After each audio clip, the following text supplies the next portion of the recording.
नमस्कार फ्रेंड्स, आपले don of Latur king या चॅनलमध्ये आपले सहर्ष स्वागत आहे। आजचा जो ब्लॉग आहे तो आहे स्मशानभूमीविषयी आहे आणि त्या ठिकाणी एक छोटंसं कुटुंब पण राहत आहे। तर आपण त्यांची मुलाखत घ्यावं ह्या हिशोबानं आपण आज ब्लॉग करत आहे। नमस्कार भैया। नमस्कार। थोडी तुमची माहिती सांगा।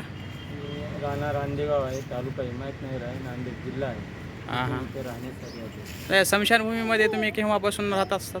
या खाडगाव स्मशानभूमी 2 महिन्यापासून आहे। 2 याच्या अगोदर याच्या अगोदर घरीच राहतो। घरीच राहत। अच्छा आजी, तुम्ही थोडंसं बोला। काय नाही, जसं म्हणजे बोलता येतं तसं बोला, तसं काय नसते।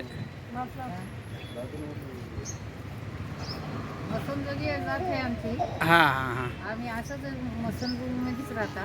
अच्छा अच्छा। आता हे लहान मुलं वगैरे तुमची फॅमिली आहे, सगळे घेऊन राहता। असं काय म्हणजे येतच होते तर भीती वगैरे काही नाही वाटत ना असं? काही वाटत नाही आम्हाला। हां, आता काही लोक असं येण्यासाठी सुद्धा घाबरतात। हो। तर तुमचं कुटुंब ह्या ठिकाणी तुमचे लहान लहान मुलं काही वाटत आणि नाही पूर्ण तुम्ही आम्हाला राहत ते आहेत। महादेवाचीच हे राहते आम्हाला। हां हां हां, बरोबर आहे ना। स्मशानामध्ये महादेव असतो, बरोबर आहे। झाड, झुड, सफाई सगळं, पाणी देणं सगळं झाडाला हां सगळी हां। व्यवस्था सगळी करतात। अच्छा अच्छा। तर मला या व्हिडिओच्या माध्यमातून एक सांगायचं होतं फ्रेंड्स, हे कुटुंब आहे नांदेड या ठिकाणाहून आलेलं आहे। जवळपास 2 महिन्यापासून वास्तव्यासाठी इथं आलेले आहेत। स्मशानभूमीमध्ये हे सर्व देखरेख वगैरे करतात आणि जे काही काम वगैरे ते करत असतात। तर मला एवढं सांगायचं होतं, हे एक छोटंसं कुटुंब आहे।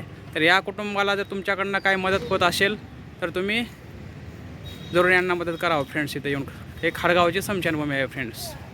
तर बघा, असंच एखाद्याची कोणाची जर मदत केली तर आपल्याला पुण्यकर्म तर मिळणारच आहे आणि ह्या कुटुंबाला एक प्रकारची आर्थिक मदत पण मिळणार आहे। तर जास्तीत जास्त हा व्हिडिओ तुम्ही शेअर करा। हो का, हे प्रे जळत आहे फ्रेंड्स आणि हे यांचं छोटंसं कुटुंब आहे। यांचं छोटंसं कुटुंब आहे फ्रेंड्स। तर त्यांना चला आपण एक छोटेखानी एक आपण मदत करणार आहोत। एक एकदम छोटी मदत आहे, म्हणजे काय मी खूप मोठा यूट्यूबर वगैरे नाही, पण फुलाचे पाकळे ह्या कुटुंबाला द्यावं असं मला पण वाटलं आणि यांची मुलाखत घ्यावं। त्यानिमित्तानं मी इथं खाडगावच्या स्मशानभूमीमध्ये आलेलो आहे फ्रेंड्स। तर शक्य असेल तर तुम्ही पण यांना मदत करा फ्रेंड्स। भैया घ्या आजी, छोटी खानी मदत केलेली आहे फ्रेंड्स।